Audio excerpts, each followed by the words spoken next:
ఈరోజు మంగళగిరికి వస్తున్నా. మంగళగిరి మామూలుగా అయితే ఫస్ట్ టైం, దీనికంటే మంచి సీట్లున్నాయి. మంచి సీట్లుంటే ఎలక్షన్లు వచ్చాయి. నేను ఆ రోజు సజెస్ట్ చేశాను, మంగళగిరిలో ఇంతవరకు మనం గెలవలేదు, ఒకేసారి గెలిచాం.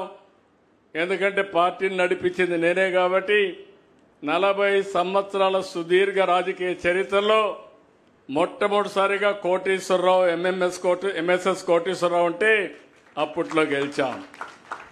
తర్వాత గెలవల.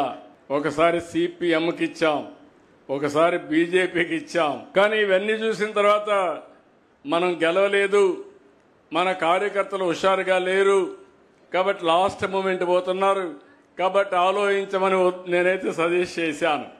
సజెస్ట్ చేస్తే కాదు నేను ఇక్కడే నిలబడతానని నిర్ణయం తీసుకున్నారు. నేను అలో చేశాను. అది అయిన తర్వాత 5,000 ఓట్లతో ఓడిపోయాడు. ఓడిపోయినప్పుడు అన్నాడు, నేను ఎక్కడైతే ఓడిపోయానో అక్కడే అద్వితీయంగా గెలవాలి, మంచి మెజార్టీతో గెలవాలని పట్టుదలతో ముందుకు వచ్చాడు. అది అతని పట్టుదల. మీలో కూడా సమస్యలున్నాయని పారిపోతే సమస్యలే మనల్ని ఫినిష్ చేస్తాయి. ఏదైనా సరే ఒక్కొక్కసారి కలిసి రాకపోతే కలిసి వచ్చే మార్గాన్ని కసిగా పనిచేయగలిగితే అది సాధ్యమవుతుంది. అది లోకేష్ ఈ నియోజకవర్గం నిలబెట్టాడని చెప్పి కూడా నేను మీకు తెలియజేస్తున్నా.